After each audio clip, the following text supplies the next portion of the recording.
Good afternoon and welcome to the latest in our series of free webinars. Lockdown has made most of us think about our personal and business lives, and for us at DG Legal we decided to offer a series of free webinars. At the time I thought, based on China's experience, it would only last until June, and by July we'd all be back at work. How wrong I was. This is the 13th free webinar we've produced since March, and there are many, many more in the pipeline. Today's topic is the ever popular but problematic topic of anti-money laundering. It is an overview of AML rather than a detailed assessment of the rules. We'll also be offering other shorter webinars covering politically exposed persons, simplified and enhanced due diligence. We'll also cover conflicts of interest on a different date, and in a separate webinar, we'll cover the latest on cybersecurity. This Zoom event is in webinar rather than meetings mode. This means that we cannot see or hear you.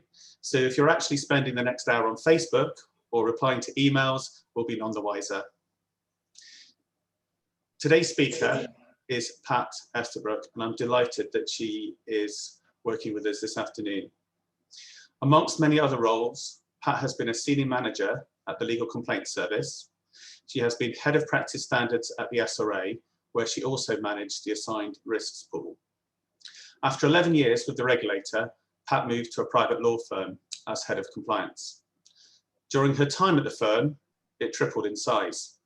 Pat was responsible for compliance across 6 ABSs within 5 different offices, including 1 in Scotland and 1 in India. Pat left this firm to join us in 2018. Now, a word about questions.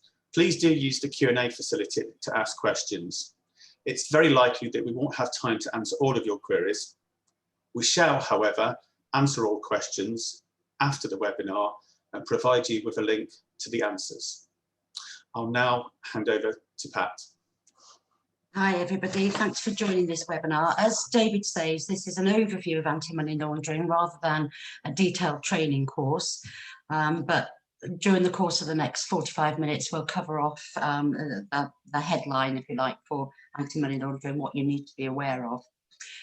So we're going to have a look at the legislative framework, relevant persons and the regulated business, money laundering reporting officer and their responsibilities, anti-money laundering policies and procedure, what your structure and your content needs to be, look at a risk-based approach and what risk factors you need to take into account, your due diligence levels and measures, anti-money laundering training and record keeping requirements, suspicious activity reports and consents, and penalties for breaching the anti-money laundering legislation, and also what the defences are for those any breaches.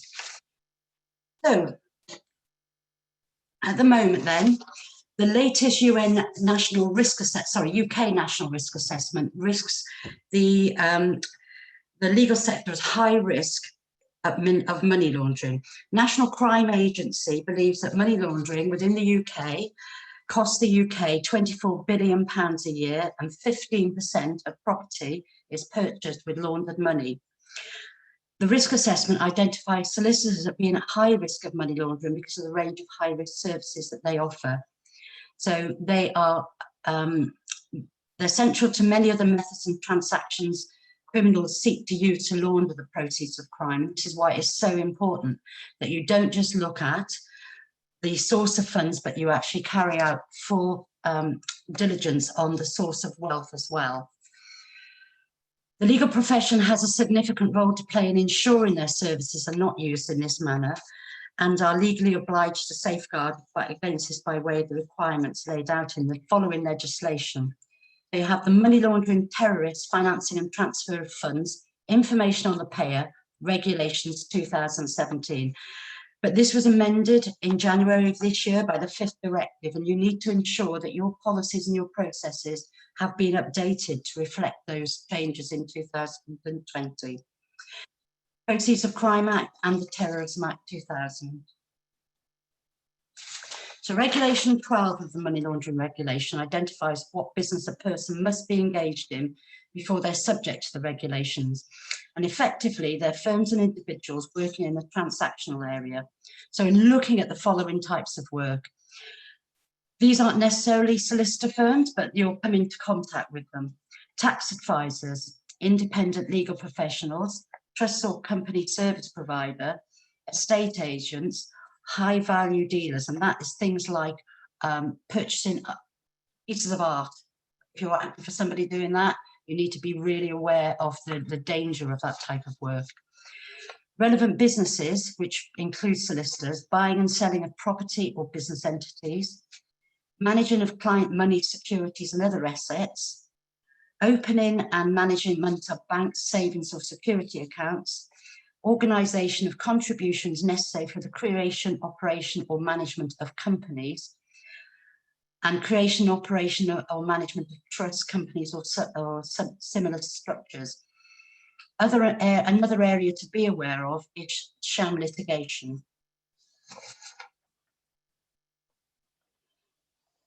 So what doesn't fall under the regulations and is non-regulated business are types of work such as receipt of client money. It doesn't meet the definition of managing client money. For instance, if the money is paid to you by error and it's automatically received by a bank, or a cheque sent to a solicitor from an insurer which is passed on to the client. So that's generally PI work, I would say. Solicitor fees and outlays are not subject to the money laundering regulations, although they might give rise to the Proceeds of Crime Act issues. And this would be where potentially you're acting for somebody that's been accused or found guilty of a criminal act which involves theft. You are allowed, there is provision under the Proceeds of Crime Act to deduct your fees and take your fees out of that money, but you must be aware that you may need to report the fact that you've done so to the National Crime Agency. Litigation is not subject to the regulation, but there is some related work, such as the sale of the matrimonial home, that falls within the regulations. And so you've carried out the a divorce for somebody and you've been instructed on the sale of the home, you still need to carry out your client due diligence in that area. Issues such as the collection of monthly rent from tenants is not covered. You have to do your due diligence on the landlord, but not on the tenant. And again, your reporting requirements under the Proceeds of Crime Act may still be relevant. Preparation of a will doesn't fall under the relevant legislation, but any tax planning advice would bring it under the scope of the regulations. And representing a client in a criminal court doesn't come under the regulations. There is a requirement to appoint a money laundering reporting officer under the regulations. If you're a single person firm, that person will be the money laundering reporting officer. They should be of sufficient seniority to enable them to make decisions on reporting which can impact on your firm's business relations. They need to be able to dictate to people within the firm what happens. It's no good you're appointing somebody as your money laundering reporting officer who doesn't have sufficient seniority and authority. I do know of a firm some while ago that the chief exec decided his son was going to come and do some work experience. So he was 18, so he gave him the role of money laundering reporting officer. So you can see that that person had neither the seniority nor the authority to ensure that the firm carried out their responsibilities under the legislation. They need to be able to access all the client files and business information to enable them to make the required decisions. They're responsible for ensuring adequate money laundering systems and controls, policies, procedures, training and record keeping are in place. This is a really important position within the firm. I can't emphasize that enough. And the money laundering reporting officer is the person who would face criminal proceedings if they decide not to report anything to the National Crime Agency, or the SRA finds that the reporting isn't adequate. And I've got a couple of examples of that later on. So they've got ultimate responsibility for deciding on the submission of a SAR and the submission to the NCA of that SAR. So moving on to policies and procedures. You need a high-level risk assessment. Now, this has caused a lot of confusion with firms in the last few months. The SRA, a couple of years ago, decided to start looking at money laundering reporting in a much more focused way than they had previously. And they started calling in these documents. Of the initial 50 that they called in, they reported 26 firms for disciplinary action. What they were finding was this risk assessment, firms didn't know what it was. They were sending in file opening forms, for instance, that type of document. Your high-level risk assessment is the most important document you're going to have within your anti-money laundering procedures. It dictates to the firm what needs to be done. It looks at each area of law, the client risk, e.g. politically exposed persons, your transactional risk, for instance, are your transactions complex transactions or simplified? Your delivery channels, are your clients remote? And it also looks at your geographical area. So are you working with clients in high-risk jurisdictions? And on that document, you need to identify those issues and then record whether or not you're high risk or low risk. And out of that flows your detailed procedures. So, for instance, with your highest risk jurisdictions, your fee earners need to understand that they need to check the Financial Action Task Force website, which provides a list of high-risk jurisdictions. And if your client or proposed client is in one of those, then what do they need to do? They need to carry out enhanced due diligence.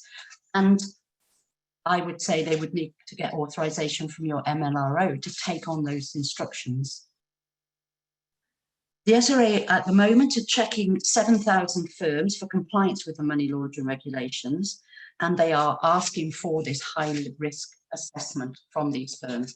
So if you are not quite sure what this means and what you need to have in place, contact DG Legal. We've worked with a lot of firms to put these in place. Alternatively, the SRA have got a template on their website, but they do not like just the template. They believe, and I think rightly, that if you're just using a template, you're not thinking about what this means to you, your firm.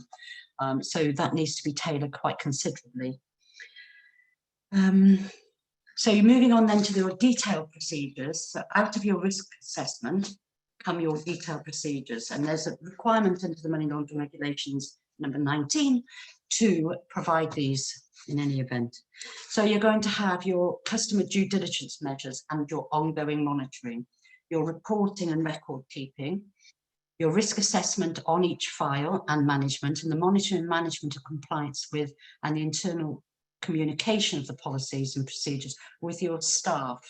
You need to think, how do your staff know that for instance, the fifth directive was enacted in January of this year and what the implications for your firms are?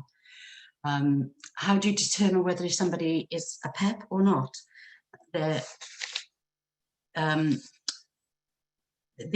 A lot of people use electronic verification systems, and it will come up if somebody's a PEP, but not always. For instance, if your MP comes into your office and wants to instruct you on a matter, it clearly will determine that that person is a PEP. But if their daughter's partner comes in and you don't ask that question, that person is not going to be identified as a PEP, but they are. So you need to think about how you're going to ensure that your staff know what a PEP is and how they identify that person. And then you need to have scrutiny of any unusual transactions and a reporting line that your staff can go to if they're unsure about what to do. The policy should also include provisions in relation to the training of staff. You need to provide your staff with training and also keep a record of that training.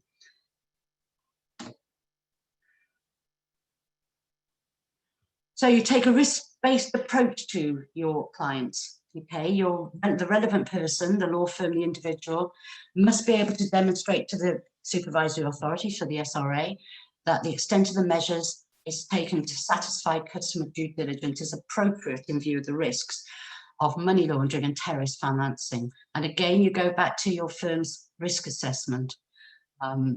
So your 3 risk level assessments across the level, the risk assessments are across 3 levels are the overall risk to the firm, which is your overall risk assessment, your client risk, and then each individual transactional risk. So you've got somebody who's coming in on, I don't know, 3 or 4 monthly basis, you know this person, you carry out your due diligence, you're happy with that person. But your client risk is different to your individual transaction risk. Your client risk, if your client comes in and instructs you on a potential purchase of a property, let's say they provide you with information that shows that they earn £25,000 a year and they're in the process of purchasing a property for 750,000, I would hope very much that you would consider that that's a risk to the business, and you would be carrying out your, not just your source of funds checks, but your source of wealth checks. And we'll talk about sort of the difference between the two in a few minutes.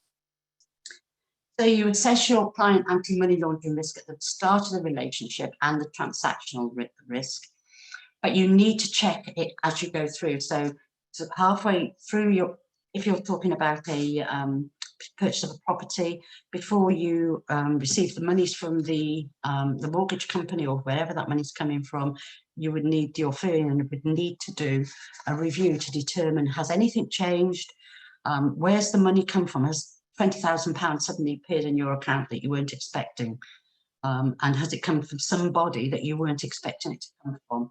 If that's the case, then you need to be looking at whether or not there's a potential money laundering issue there.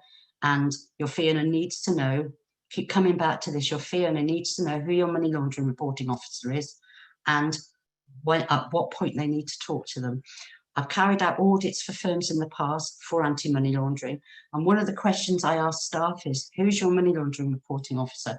And sometimes they have no idea. They think it's the chief exec or they think it's the COLC, and it isn't always the case.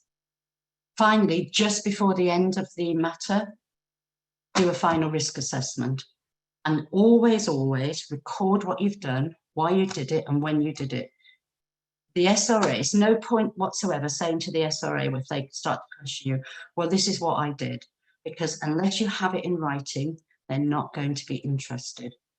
And what I always say as well, when you're dealing with the SRA, if you can provide documents up front, which shows what you did and why you did what you did, that takes away from them any need for them to carry out in-depth investigations. They can see immediately, it saves them time, and then that makes it a much easier process for you.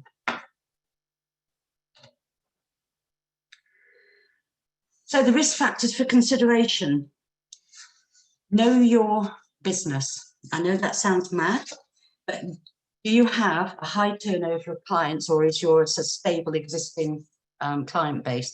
Many people in transactional work have got the same clients coming back to them over and over again. So somebody will write a will, they'll instruct you on a probate matter, they'll instruct you on the purchase or the sale of a property, and that makes it a much easier situation for you.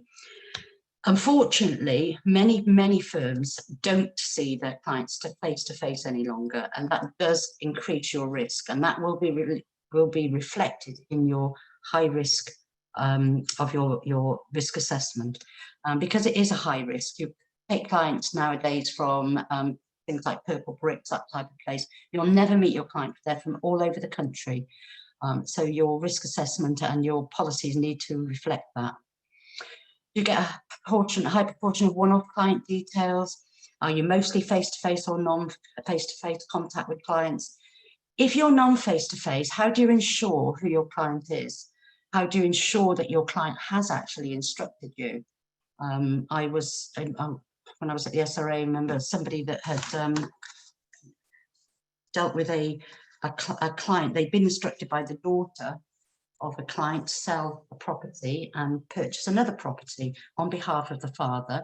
Never contacted him, never asked him whether or not he wanted to sell the property.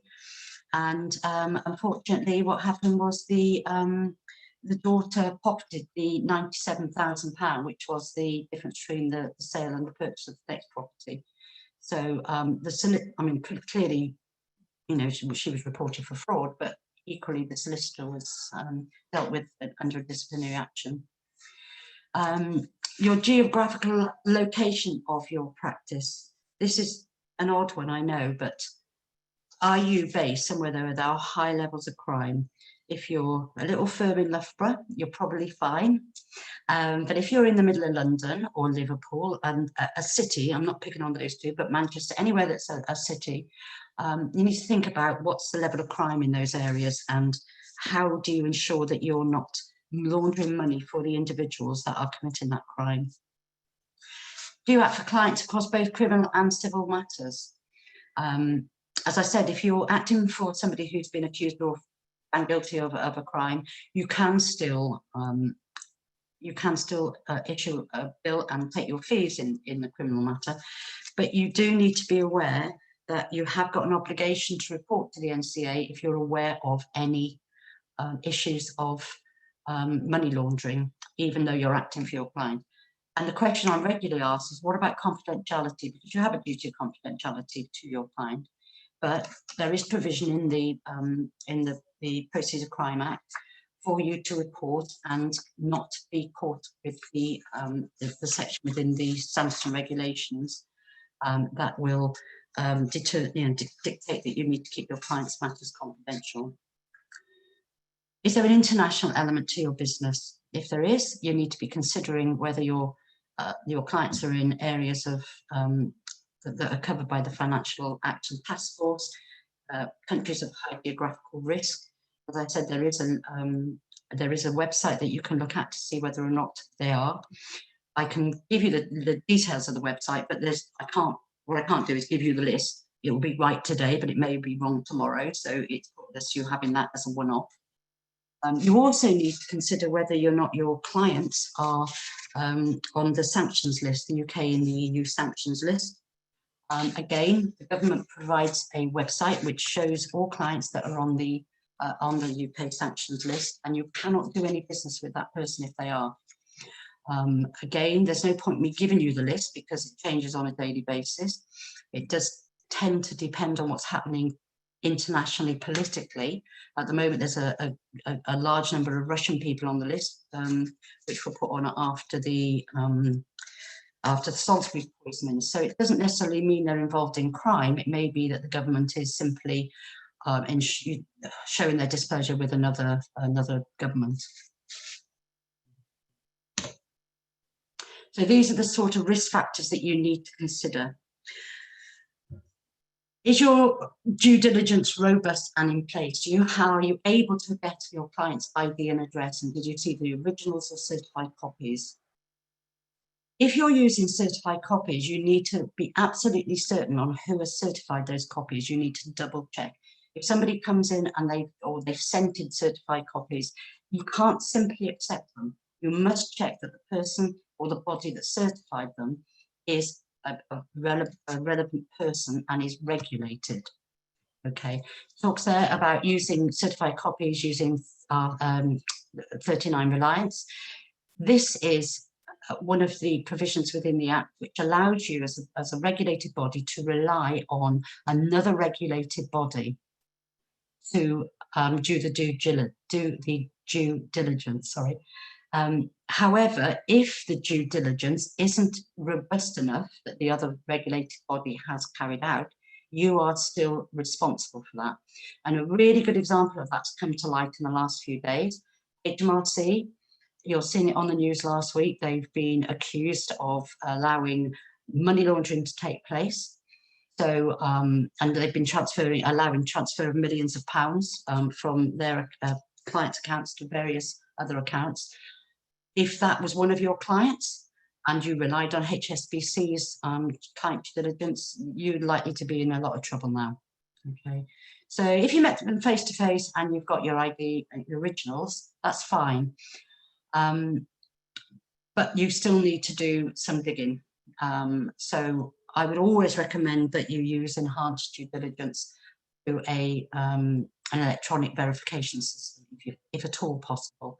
Obviously, if it's somebody that instructs you on a regular basis, you know that person, but you still need to be carrying out due diligence on a fairly regular basis. I'd say at least every 6 months. If they haven't instructed you in the last 6 months, I would still carry out the client due diligence procedures because things may have changed.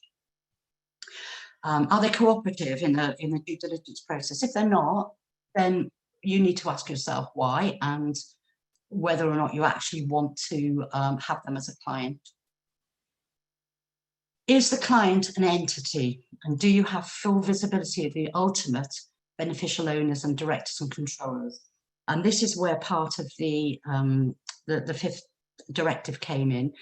If you've got any doubts whatsoever, and if the information that you've got differs from that which is on Companies House, you have a duty now under the fifth directive to report that difference to Companies House. Is the instruction from a client channeled through a third party?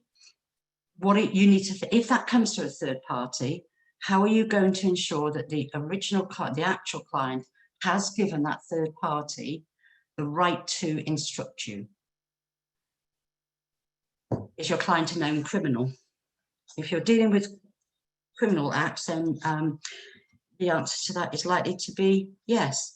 But there are criminals around that aren't necessarily being charged with a criminal offence, but you'll know, if you know the area that you work in, that this person that's come in is a known criminal. They've been charged with things. Google people. You can find out quite easily whether somebody's a criminal or not, generally speaking, if they've been convicted, because it will pop up when you Google their name. One of the examples I've got a little later is a solicitor in Liverpool, I believe, who was known as the go-to solicitor for criminals, and he was responsible for working with a guy called Billy Black, who was laundering millions of pounds worth of money through property. And the reason he used this particular solicitor was that the solicitor knew what he was doing. But if this guy had turned up in your office and you Googled his name, you would have seen that he had been convicted on a number of times for various crimes that you probably wouldn't want to have him as a client. Does the source of wealth and the source of funds and the amount of money involved stack up to what you know? This is a real bugbear of mine. A lot of firms do source of funds checks, so they will get in the salary slips and they'll get 3 months worth of bank statements, and they'll see that there's £5,000 in there or £20,000, and they'll be happy with it. But that's not enough. The source of wealth checks, you need to go back to where's the money come from. And if somebody, and I also don't believe that 3 months of bank accounts is enough either, because if somebody's going to launder a great deal of money, they'll wait. So they might have put £40,000, £50,000 in to somebody's account 5 months ago, and it'll just be sitting there. And then your client says, oh, well, those are savings. And because you've only looked at 3 months worth, you're going to accept that. You need to think about the timescale for the bank account details that you're getting, for the statements that you're getting, and then you need to start asking questions. And if somebody's come in and they said, £1,000 every month goes from my current account to my deposit account, and that's my savings. You need to be looking at both of those. You need to look at how much they earn. If their take-home pay is £1,300, there's no way they're going to be putting £1,000 into their deposit account. It just isn't possible. They can't live on £300 a month. Even if they're living at home, they can't. So you need to double check, how much are they earning? How much is going from their current account where their salary's gone into? Is it reflected in their deposit account? Is that amount going in every month? If there's an anomaly in there, and there's an extra £5,000 or £10,000, you need to be going back, asking them where that's come from, and then doing due diligence on that. If it's come from their mother, their father, you need to be doing client due diligence on the third party. Are they involved in, or do they run a high risk or a high cash turnover business? And this is a little bit problematic because you're looking at things like nail bars, anywhere where people pay cash.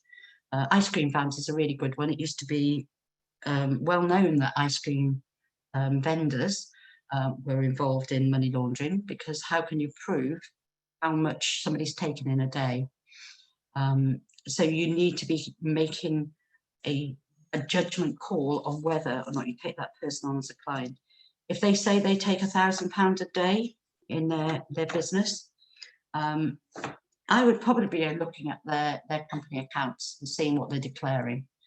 Because don't forget, you've also got an issue there of potential tax fraud if they're not declaring it, if they're a limited company, or indeed if they're a self-employed person.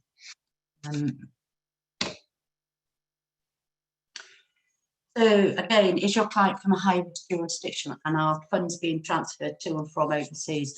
So this is where you need to be looking at the Financial Action Task Force list, if they're a high-risk jurisdiction. Anywhere outside the EEA is potentially high risk, and there are some countries which are specifically on the list, and they're on the list because the Financial Action Task Force say that they don't have sufficient anti-money laundering processes in place within the country. So these need to be checked. Where are the funds coming from?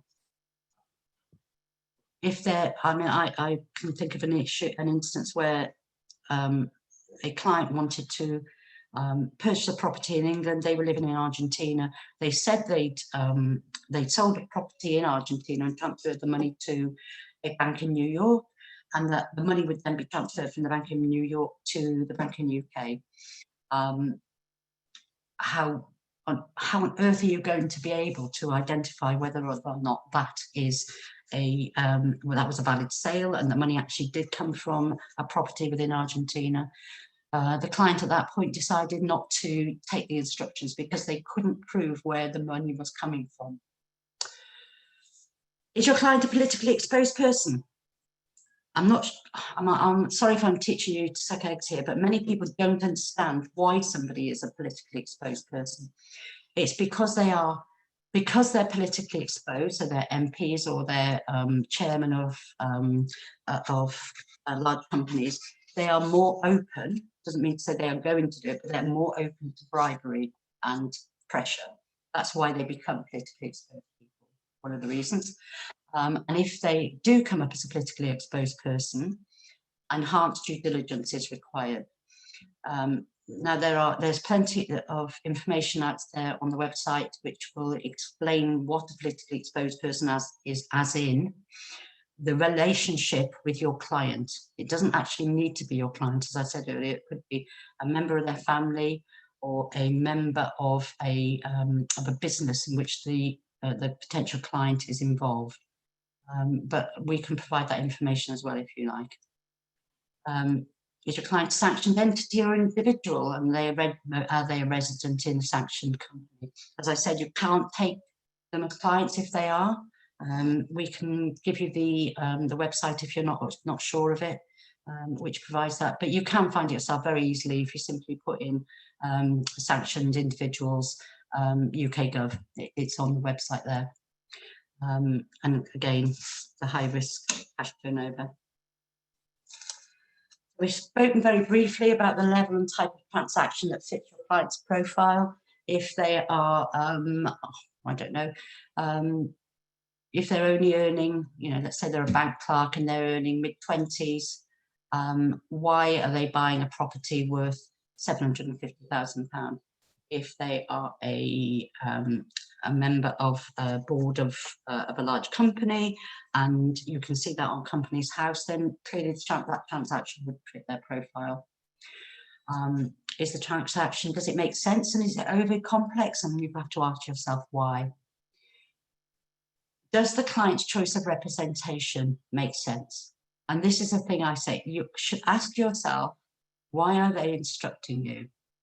I've been involved in some queries where a firm in London wanted a firm of solicitors to act for them in the purchase of a property and then a sale of another property in London, commercial properties. And once the due diligence was done, and my question to them was, why are they instructing you? This commercial firm's based in London, you're based the other side of the country. Once the due diligence was done, it became clear that the firm that was trying to instruct the solicitors actually was based in Russia and dealt with rough diamonds. So without a doubt, they were trying to launder money, and that was reported to the National Crime Agency. Is the subject matter of the transaction or the source of funding situated overseas? All these mean you have to carry out enhanced due diligence. And can the type of transaction be used for the purpose of money laundering? So yes, of course it can if you're purchasing a property. If you're writing will, clearly not. But if you're responsible for putting together a trust for a company, potentially yes. And you should always be asking yourself, where is the money coming from?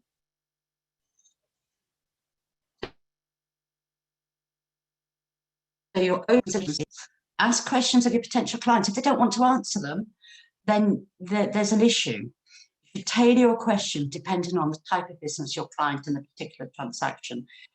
If somebody, say, if they're coming in to write a will, you're not going to carry out the same type of due diligence as if they are purchasing a large property. If they're selling a property, then there's no money laundering involved if they're selling a property, because it's theirs to start with. You need to make sure they own the property, so you're going to carry out the checks with the land registry.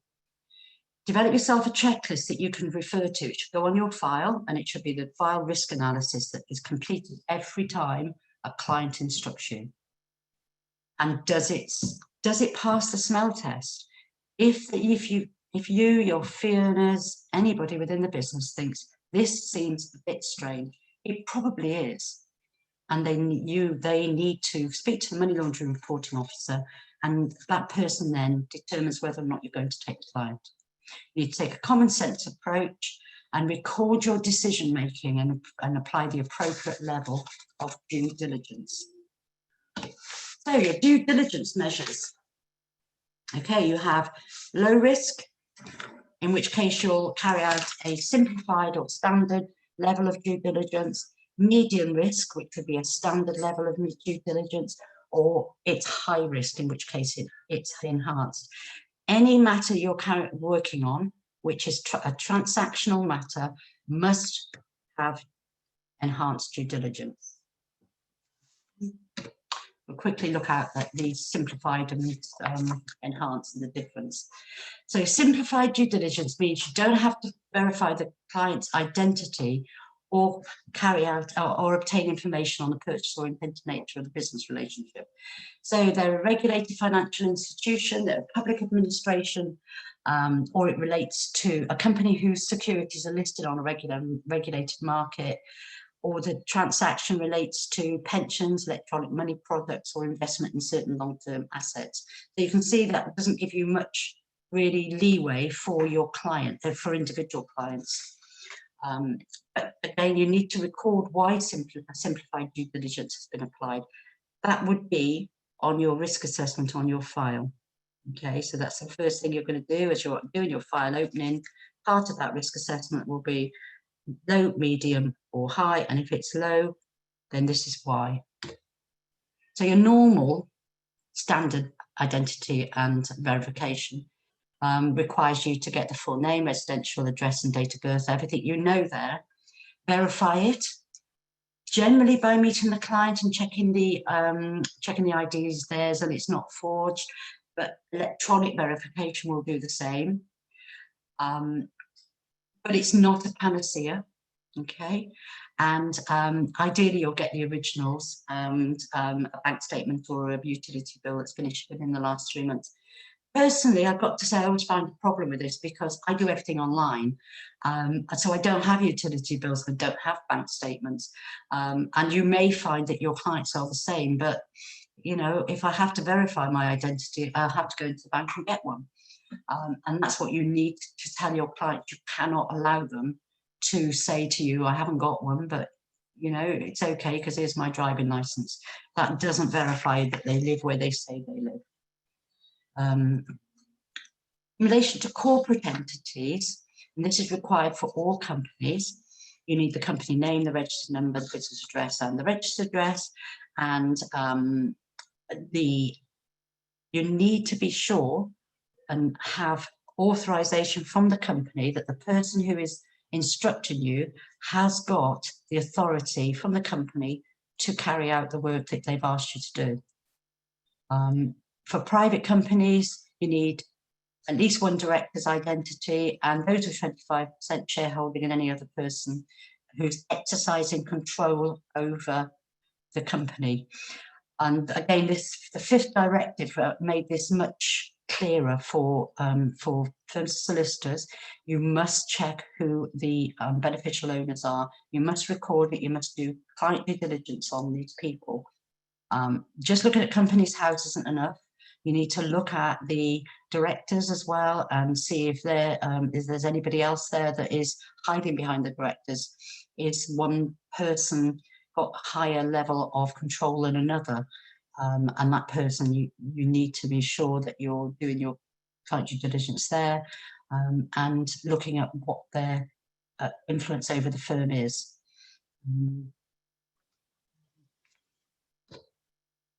Then you come to enhanced due diligence. So when you've got when you've assessed the client and the transactional risk as high, or you've determined that the client is a PEP, or it's an unusual transaction, or the client's established in a high-risk third country, you must carry out enhanced due diligence. You must look at the source of wealth.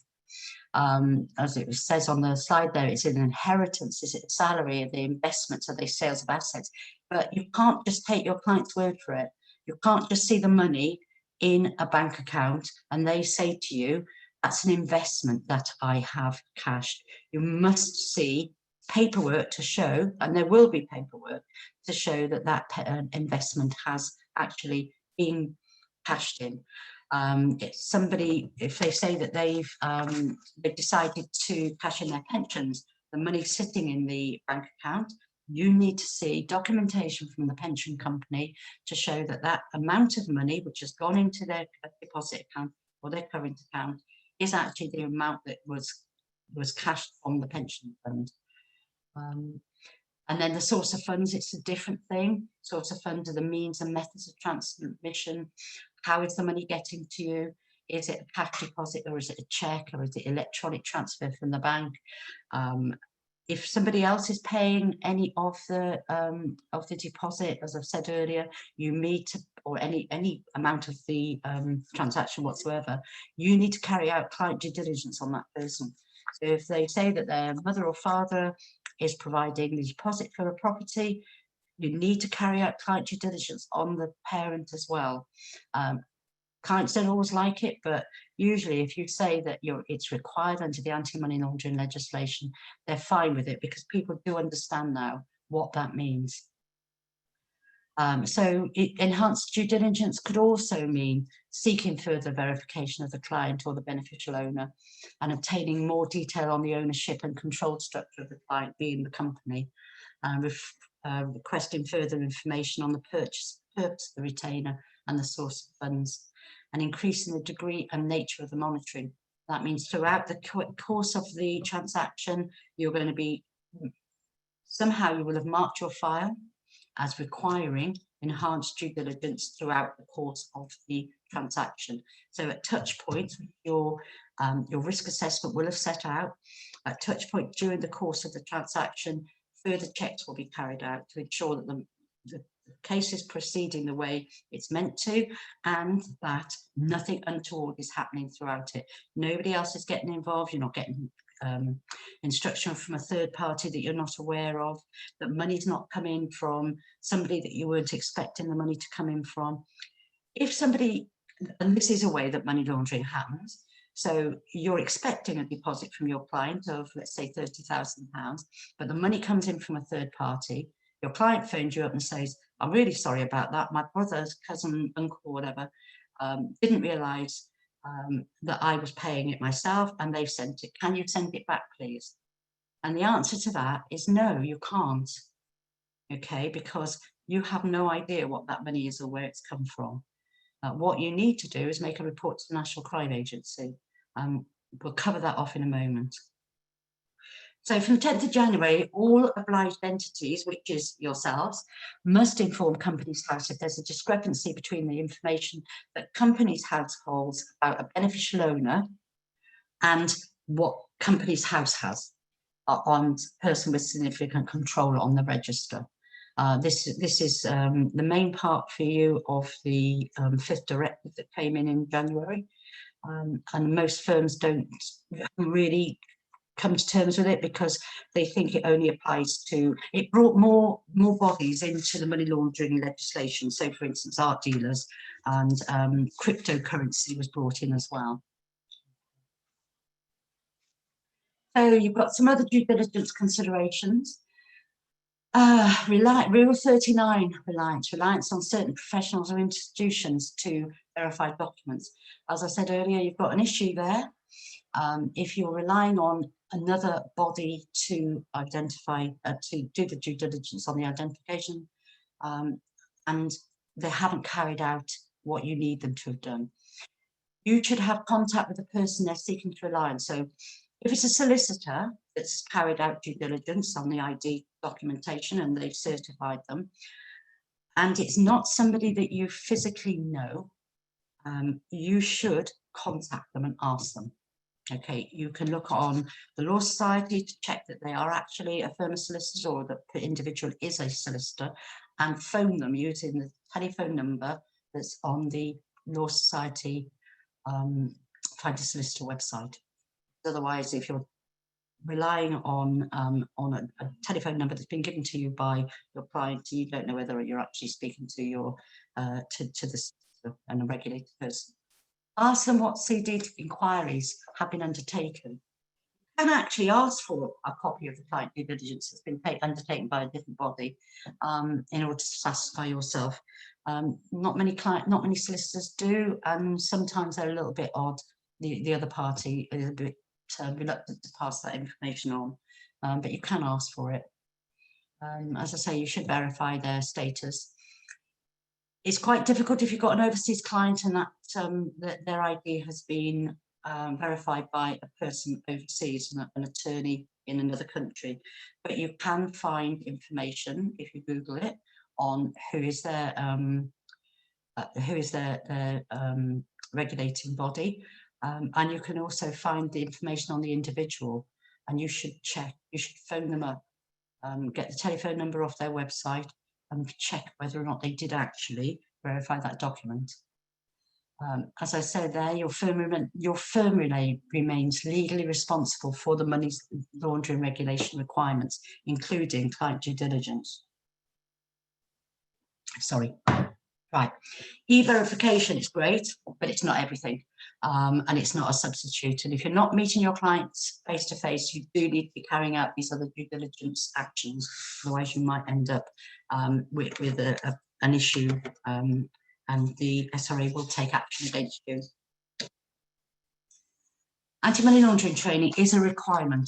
Regulation 19 requires, and Regulation 24 requires that you give your staff appropriate training and that you communicate the obligations of anti-money laundering to your staff. However, I mean, my anti-money laundering training that I undertake for David is a 3-hour session. This is an overview. My 3-hour session is in detail, and it isn't something that your reception staff need, but your MLRO and your fee earners do. Anybody who carries out transactional work needs detailed training. But your reception staff do need some training, as do your anybody who works in your finance department and your cashiers. They need to understand why money coming in that they are seeing, it can be an issue.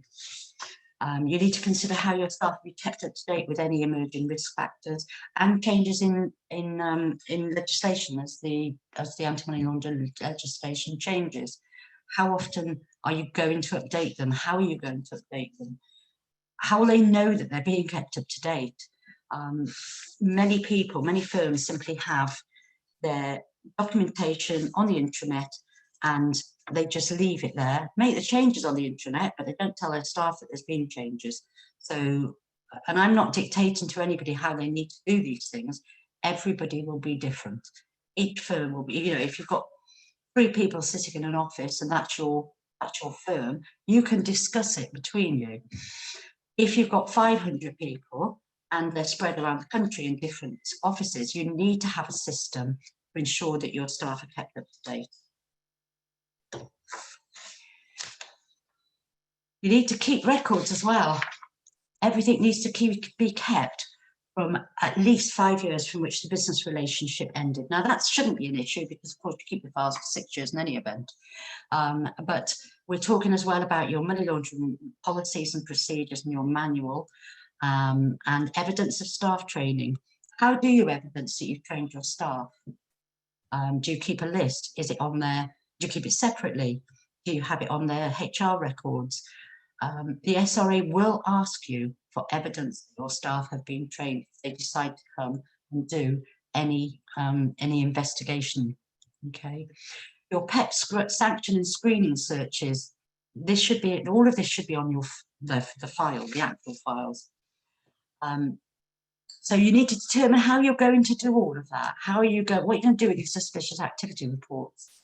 I would never ever keep that on your file, your client file. Never keep your suspicious activity report on your file, because you can't tell your client ever that you've made one.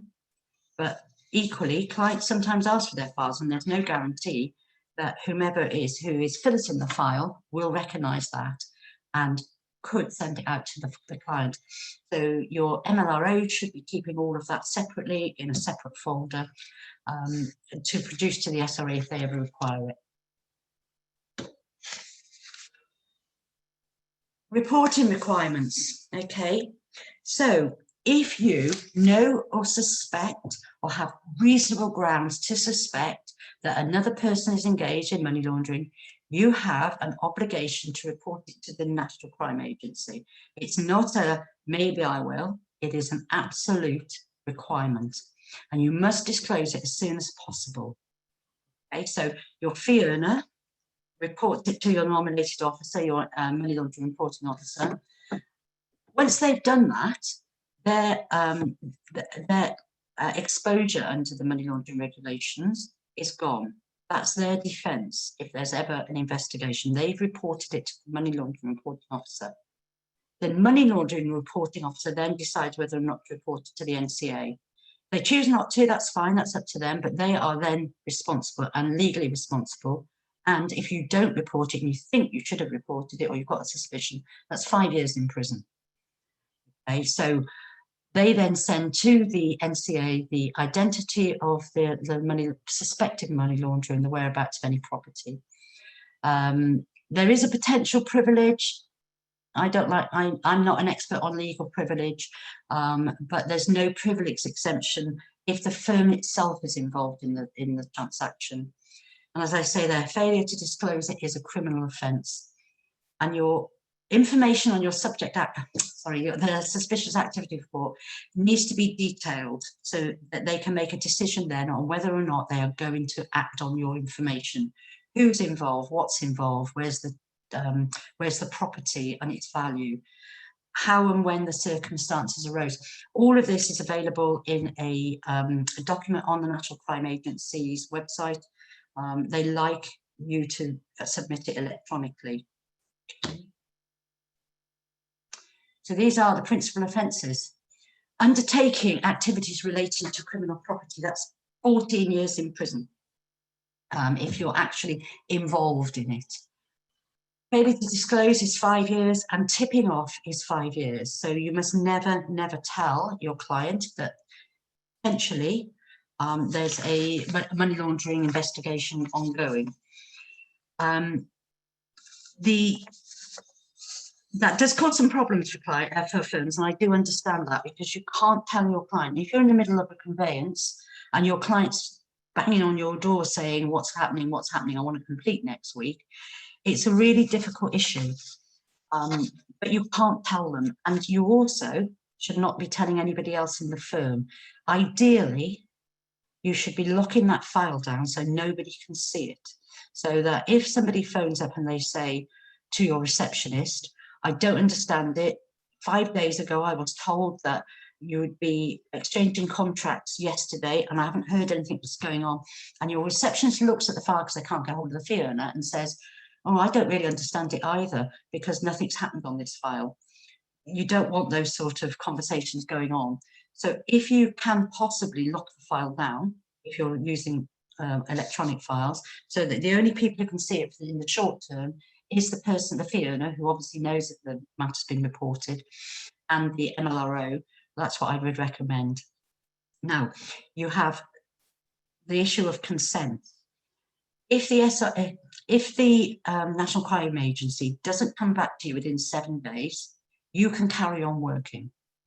They don't come back and say it's fine. They just don't answer you. If they decide they are going to take some action, they will contact you. And then you're in a particularly difficult position again, because they've now got 31 days to take some action. And you still can't tell your client, and you still can't take any action on the file. You can make an application to the court, and there is case law on this. And the opposing party to you will be the National Crime Agency, and a judge can make a decision as to what can happen, whether or not you can carry on with the case. But unfortunately, it's you that will, or the firm that will carry the cost of that. Okay. So these are your defences to the actual. So you've got you report the NCA, or you've got no suspicion. Okay, so there has to be a possibility that the relevant facts exist. So you must have a suspicion that there is money laundering. It doesn't have to be a clear or firmly grounded one, but a vague feeling of unease doesn't suffice. So when we talked earlier about does it pass the smell test, if you just think, I'm just not sure about this, that doesn't amount to suspicion. Okay, so you don't need to worry about that. But if you have a suspicion, you must report it. So we talked briefly then about consent. When you submit your SAR, you're asking the NCA for consent to carry on, undertake acts which may be prohibited under the money laundering legislation. So you're directly asking for consent to proceed, and you clearly outline what the remaining steps in the transaction are that could be the prohibited act. So you are buying a property, that's the prohibited act. It's taking money from your client. So you're asking for a defence against the money laundering or terrorist financing charges. They've got 7 days to review it and make a decision. You shouldn't act during that 7 days, and if you don't hear, you can proceed.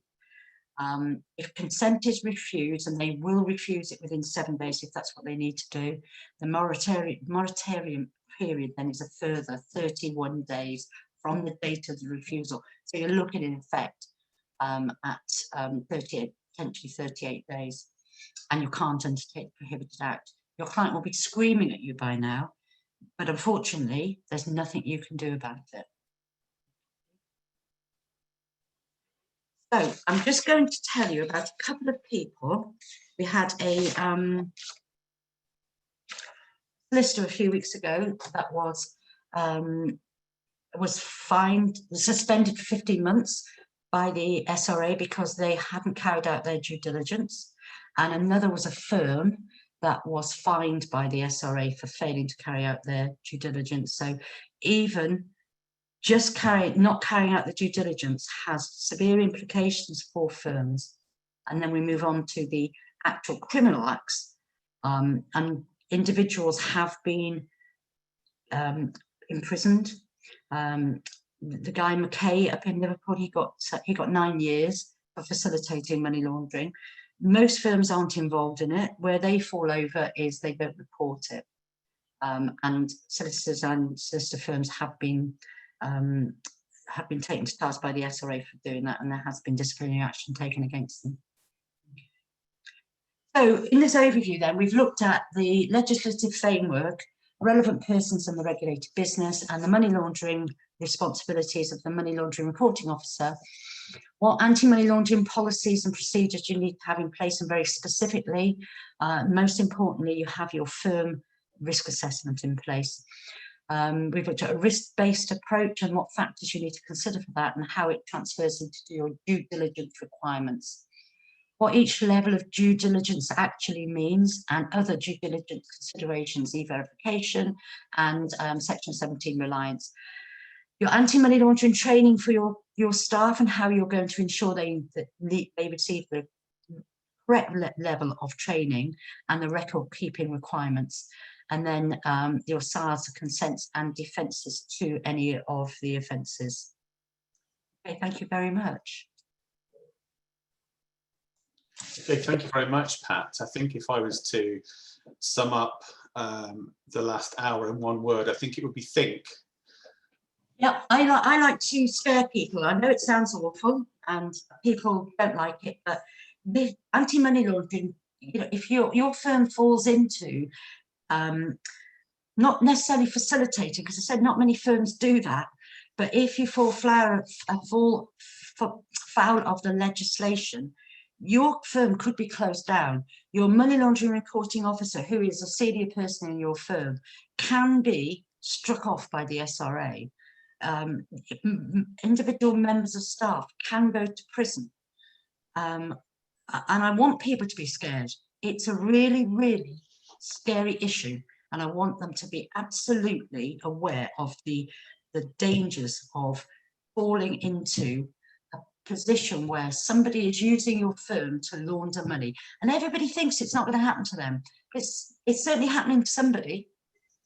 If you think about £15 million worth of property being laundered.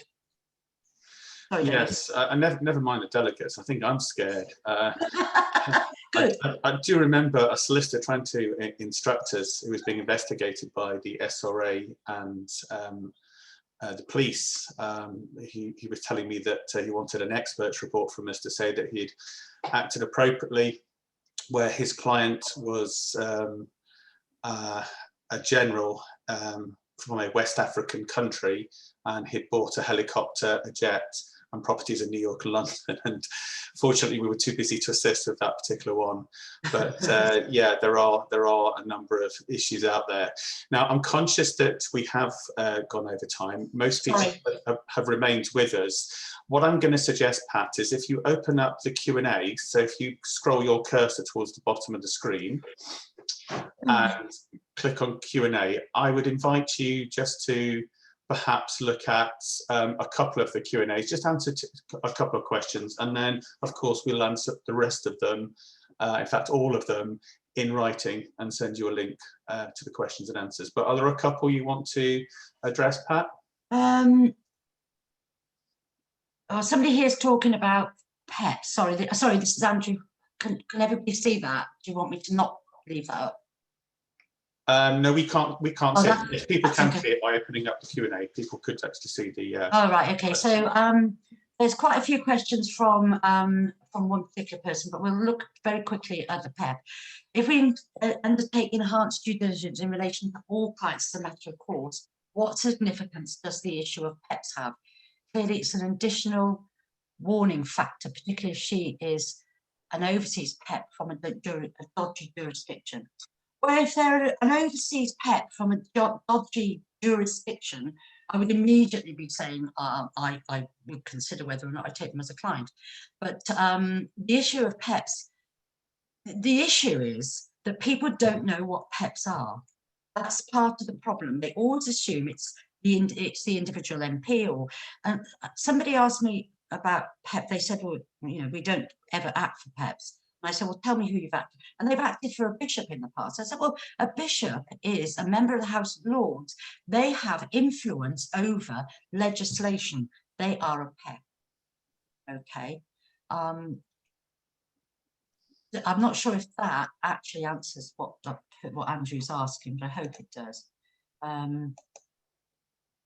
Yeah, the margins for risk-based approach are usually much smaller than 25%. That's perhaps 25k salary and £750,000 purchase. How far do we go? Oh, Philip, this is where your smell test comes in and all your all your risk analysis comes in.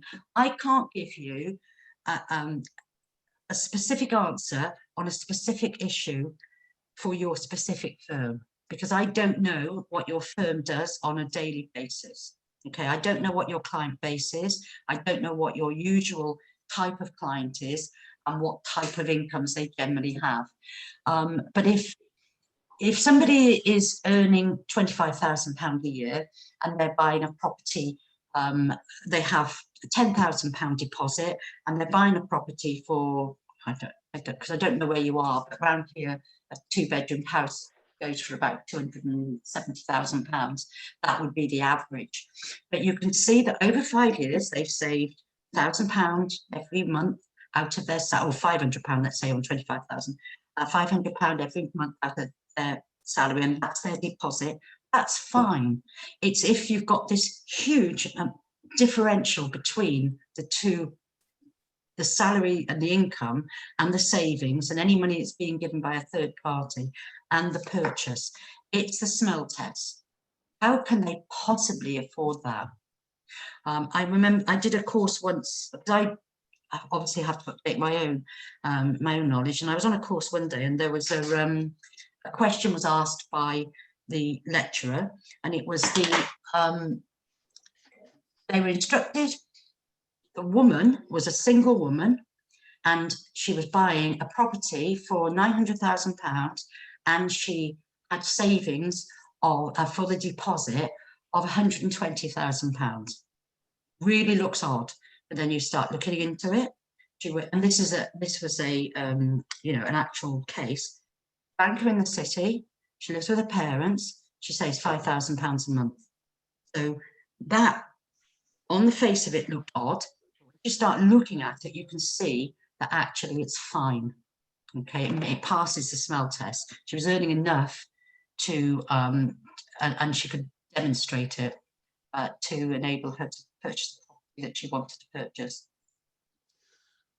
Okay, Pat, I'm going to... I think that's it, yeah. There are a lot of questions. We've got 21 questions in the Q&A and other questions in the chat. So we are going to spend a significant amount of time answering those in writing, which we Can I just say one thing before we go on? An anonymous attendee has said, I have previously carried out a SAR and I believe that the client's consent had to be obtained. Absolutely not. It's tipping off. Tell your client it's 5 years in prison. Yeah, no, I'm clear about that. Yeah, I'm just whomever it was who answered that question. And we'll emphasise that when we do the detailed response. Yeah. So thank you so much for attending, and thank you for all of these questions. They're really, really useful. If you appreciated today's free webinar, we would be absolutely delighted if you could consider leaving a Google review. This encourages us to do more and more free courses, and you can do this by Googling DG Legal and selecting the leave a review button.